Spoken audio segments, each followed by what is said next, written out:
Hello दोस्तों, नमस्ते, प्रणाम। आपकी गुड़िया मौर्य और मेरे यूट्यूब चैनल पर आप सभी का स्वागत है। और मैं माता जी का भजन सुनाने जा रही हूँ। आप लोग ज़रूर सुने। अच्छा लगे तो लाइक करें, शेयर करें, सब्सक्राइब करें, कमेंट में ज़रूर बताएं।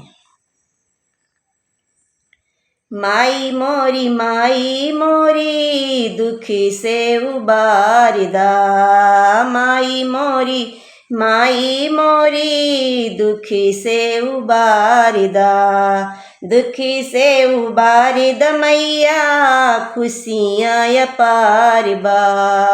दुखी से उबारिद मैया खुशियाँ अपारबा। अमर कई दमई के बिरनवा है मैया तोहरी महिमा अपारदा। अमर कई दमई के बिरनवा है मैया तोरी महिमा अपारबा।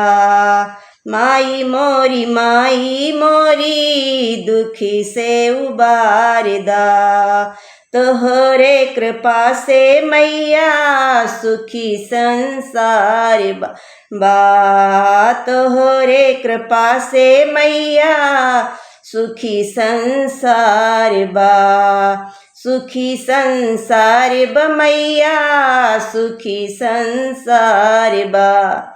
अमर कई दमांगी के सिंदूरवा है मैया तोहरी महिमा अपारबा। अमर कई दमांगी के सिंदूरवा है मैया तोहरी महिमा अपारबा। माई मोरी दुखी से उबारदा। दुखी से उबारिद मैया खुशियाँ अपारबा। अमर कई द गोदी के ललनवा है मैया तोहरी महिमा अपारबा।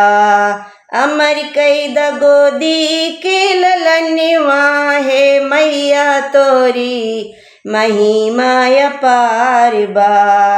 माई मोरी दुखी से उबारिदा। दुखी से उबारिद मैया दुखी से उबारिदा। दुखी से उबारिद मैया खुशियाँ अपारबा। अमर कई दमई के बिरनवा है मैया तोहरी महिमा अपारबा। अमर कई द गोदी के ललनवा है मैया मोरी महिमा अपारबा।